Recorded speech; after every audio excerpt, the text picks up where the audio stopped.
जय श्री राम। तपस्वी राजा अपने मित्र को देख प्रसन्न हो उठकर मिला और सुखी हुआ। उसने मित्र को सब कथा कह सुनाई। तब राक्षस आनंदित होकर बोला, हे राजन सुनो, जब तुमने मेरे कहने के अनुसार इतना काम कर लिया तो अब मैंने शत्रु को काबू में कर ही लिया समझो। तुम अब चिंता त्याग सो रहो। विधाता ने बिना ही दबा के रोग दूर कर दिया। कुल से ही शत्रु को जड़ मूल से उखाड़ बहाकर आज से चौथे दिन मैं तुमसे आ मिलूंगा। इस प्रकार तपस्वी राजा को खूब दिलासा देकर वह महामायावी और अत्यंत क्रोधी राक्षस चला। उसने प्रताप भानु राजा को घोड़े से ही क्षण भर में घर पहुंचा दिया। राजा को रानी के पास सुलाकर घोड़ों को अच्छी तरह से घुड़साल में बांध दिया। फिर वह राजा के पुरोहित को उठा ले गया और माया से उसकी बुद्धि को भ्रम में डालकर उसे उसने पहाड़ की खो में ला रखा। वह आप पुरोहित का रूप बनाकर उसकी सुंदर सेज पर जा लेटा। राजा सवेरा होने से पहले ही जागा और अपना घर देखकर उसने बड़ा ही आश्चर्य माना। मन में मुनि की महिमा का अनुमान करके वह धीरे से उठा, जिसमें रानी न जान पावे।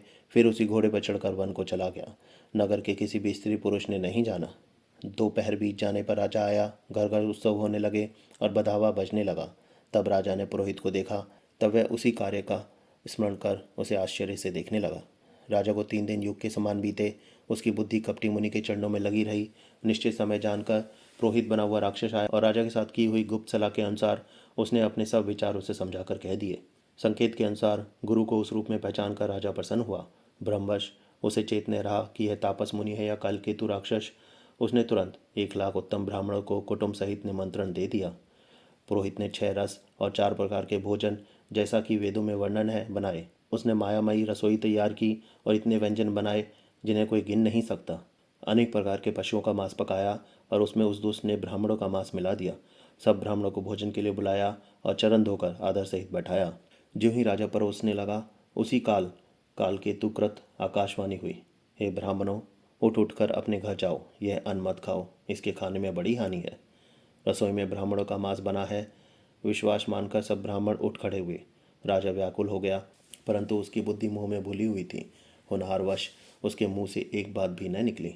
तब ब्राह्मण क्रोध सहित बोल उठे। उन्होंने कुछ भी विचार नहीं किया। अरे मूर्ख राजा, तू जाकर परिवार सहित राक्षस हो।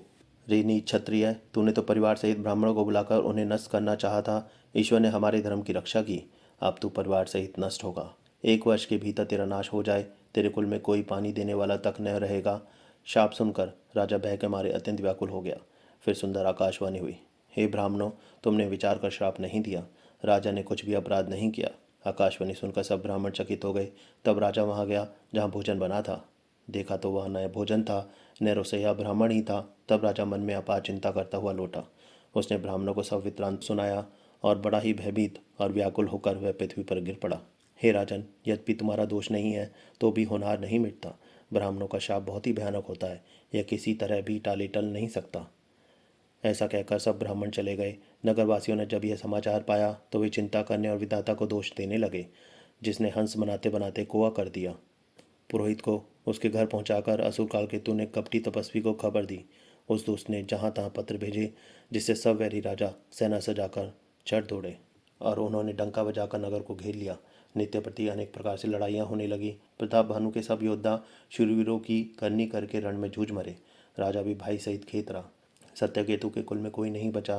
ब्राह्मणों का शाप झूठा कैसे हो सकता था।